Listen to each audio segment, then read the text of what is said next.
Hey again, everyone. Welcome back to another episode of Discussions of Darkness.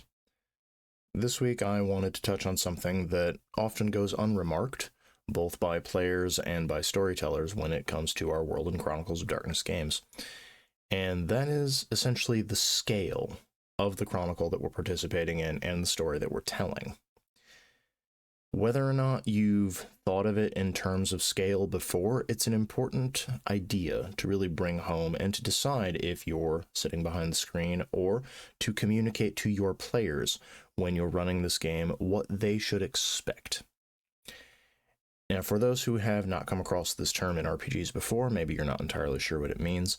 Scale is the size of the impact of the story that you're telling. Is it going to be a mythical story, where it's going to be you and godlike figures going mano a mano for the fate of entire worlds, maybe entire planes of existence? Or is this going to be a smaller, more personal story where no matter what happens, win or lose, the only people who care are going to be you and the other members of your coterie, your branded throng, your motley. And beyond those of you who are personally involved, no one's really going to care. The wheels are going to keep turning and tomorrow's another day. Now, these are, of course, the two extremes of scale for the World and Chronicles of Darkness settings.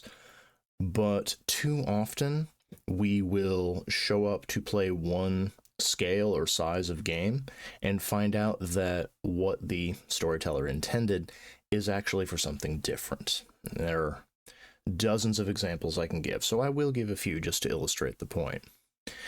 But for instance, say that you are playing a Changeling the Lost game, because Changeling is one of my favorite games, so I use it as an example a lot of the time. If you are playing a relatively small-scale game, you might be in a small town, or you might be a traveling motley that goes around and solves problems for a court or for a couple of different organizations.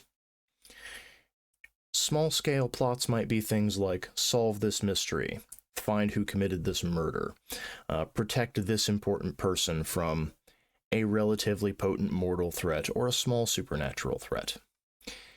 Large-scale problems would be things like, you are going to war with a true fae, or multiple true fae. You might be taking on another entire supernatural sphere and helping them with their issues. Maybe the entire city is haunted, and now you have to exorcise all of them, otherwise there's an Avernian gate is going to open from the underworld and swallow something the size of LA or Chicago or New York. Those are big, epic things. But if you brought a private investigator who's kind of smart and has a little bit of muscle, you're not really ready for that epic storyline. Doesn't mean you won't be able to help, you won't be able to contribute, but there's a mismatch in the character to the story. And the same in the other direction of, if you have a grand plan for a character, say you're playing a Werewolf the Apocalypse game, who is going to go around and either reseal or destroy the great banes that were bound hundreds of years ago all across the United States, using rituals and powers that are no longer even known to the Garu Nation. And your storyteller has you dealing with relatively small supernatural plots of trying to purge damage done by capitalism to marginalized communities, or maybe they want you to give spiritual counseling to smaller groups of people and sort of reinvigorate the soul of a community. That's not really what your character was made for, and it's not the story you were hoping to tell with them. So even if mechanically your storyteller sets you with lower experience, lower power levels, that's not the scale this character was meant to operate on. It will feel in this case like you're doing a prequel of that character. You're waiting to get to their actual plot, their actual story, which was that big grand thing that you wanted. And you have it in the other direction as well, of if you showed up with a small character to do small plots, you wanted to deal with a character who maybe grappled with the question of, what is it to be an assassin, to be a hitman? And you have to ask that question of, do you want to keep doing this job for the court? How long can you comfort yourself that what you are doing is preserving some greater good when it's eating away at your soul a little bit at a time? Those kind of stories can get really overshadowed when you have, the Lord of the Flies and his host of carrion eaters coming for you, your family, and your city? And it's important to consider these questions because a lot of the time we forget that these games are flexible and malleable when it comes to the size and scope of the stories that we can tell, and this is particularly true if you're doing cross-venue games or if you're doing LARPs. And if you are not a LARPer, I will just say that if you need a threat that can challenge 30 plus werewolves at a single time, it is impossible to do that with a low-level threat. That is just a thing to keep in mind. If the more characters you add, the more power those characters have, the more resources they have access to, the bigger and bigger plots need to feel in order to challenge them, in order to make them feel like what is going on here, the people they've gathered, the things they're doing, is necessary. In much the same way that, if you're telling a myth, you don't call out Hercules to rescue a cat from a tree. And that's sort of what you need to keep in mind. It's also important to remember that just because the scale of something is big or mythic, that doesn't mean that your players, your characters, are necessarily the point of that spear. As an example, let's say that you wanted to have a big epic story, but you didn't want to have big epic powers given to your characters. You didn't want to have really ridiculous numbers being thrown around by the players at the table. There are ways that you can massage this a little bit to make things feel bigger and more dangerous, more epic, without the required character sheet boost. This is where we get into the world as a player and as a character. So, for example, there's a story that has been told about For Want of a Nail, for those who have heard the story. But the way that it goes is a knight was riding off to war, and he noticed that one of the nails in one of his horse's shoes was off. But he thought to himself, I'm in a hurry, this is important, I can't stop to deal with this now. Because of that one nail, the horse threw a shoe. Because the horse threw a shoe, it went lame. Because it went lame, the knight was late to the battle. Because this knight was late to the battle, someone less devoted, less skilled, less trained had to take his place in the line. Because there was a weakness in the line broke. Because the line broke, the battle was lost. Because the battle was lost, the momentum shifted, and the war was lost.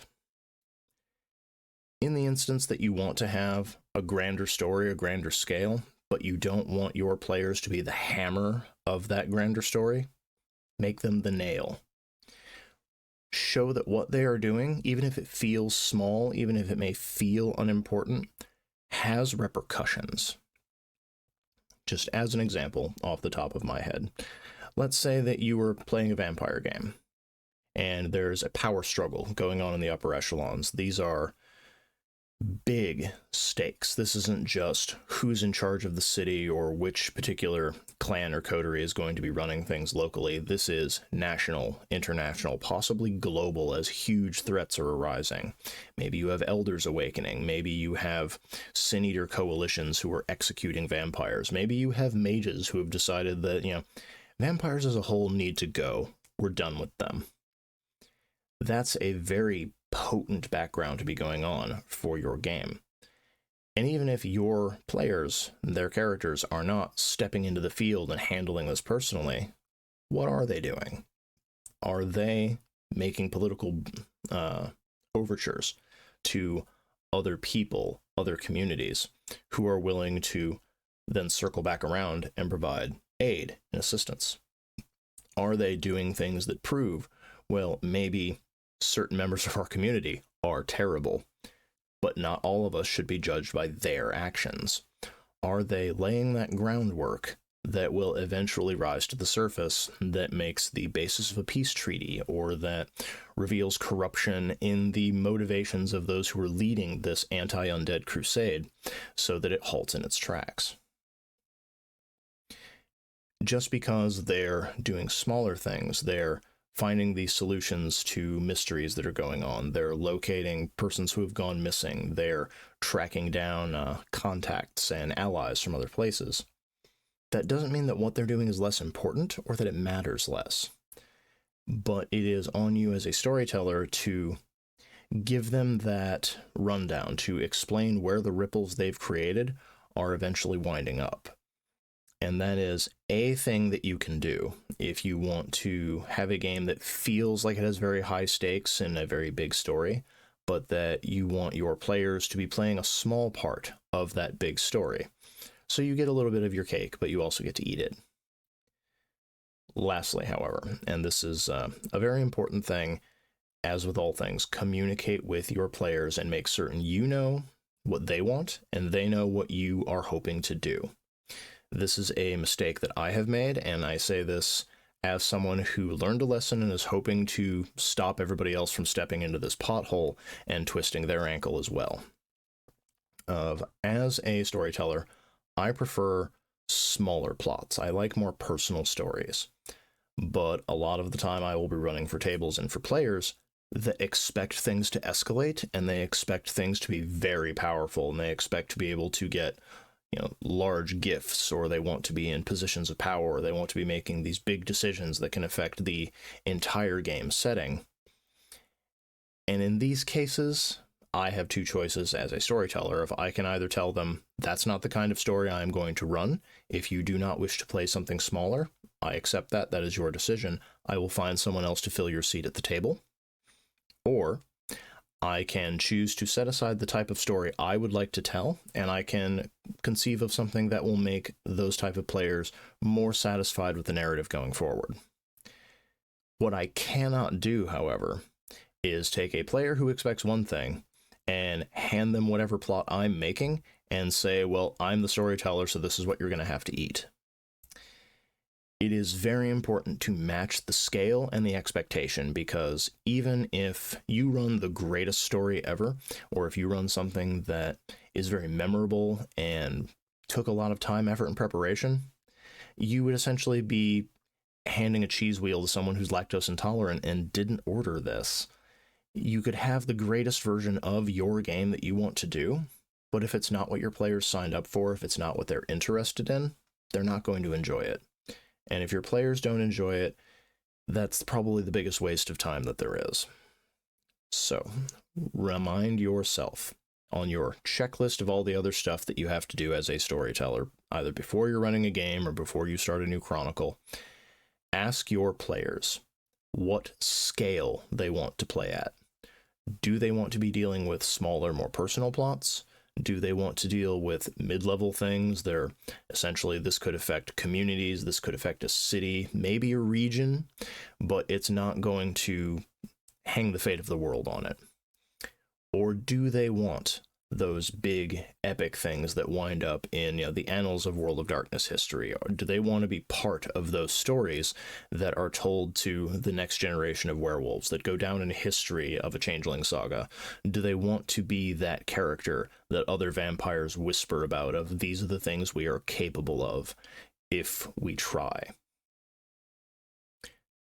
Because if you don't figure that out, it is a hidden problem that you could very easily trip over, and it could upend what up until that point was a pretty good game. So that's all for this week.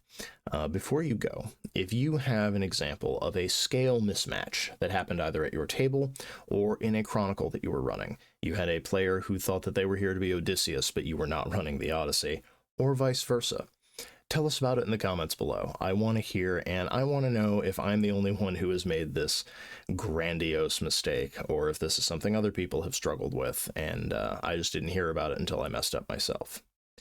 But until next time, happy gaming, everyone. Thank you for staying to the end of this episode of Discussions of Darkness. If you enjoyed it, please consider liking the video and sharing it on your own social media to help boost the signal. And if you'd like to help us keep the show and channel going, don't forget to hit that subscribe button as well. If you have any questions about the topic I covered today, or if you have something you'd like to see covered in a future episode, make sure to leave it in the comments below. Lastly, please check out the link in the video description to browse all of my World and Chronicles of Darkness supplements from Azukail Games. So far, we've covered Changeling the Lost, Vampire the Masquerade, Mage the Awakening, and Geist the Sin Eaters, in addition to a handful of general supplements that will be useful for any game set in the World or Chronicles of Darkness settings. Thank you in advance for your support. You are the ones who help us keep the lights on so we don't fade into the shadows.